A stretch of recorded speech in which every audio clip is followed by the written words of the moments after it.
Hello everyone, আজকে আমি pink শেডের সাথে ব্ল্যাক কালার দিয়ে একটি ইজি সিম্পল নেল আর্ট তৈরি করেছি।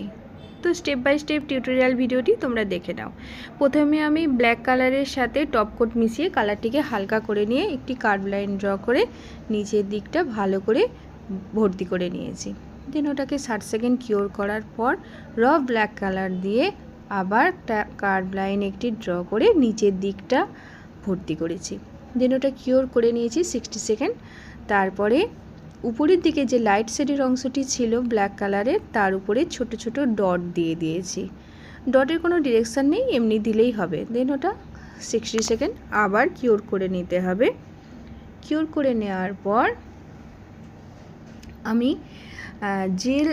আমার যে গ্লিটার পলিশ ছিল তার মধ্যে একটু মোটা করে দেখো কার্ভ লাইনের বর্ডার দিয়েছি উপরের দিকে, আর নিচের দিকে যে ব্ল্যাক কালারের যে অংশটি ছিল যেটা র ব্ল্যাক কালার ছিল সেখানেও একটি বর্ডার দিয়ে দিয়েছি। দেওয়ার পর দুটিকে ভালো করে কিওর করে নিতে হবে 60 সেকেন্ডের জন্য।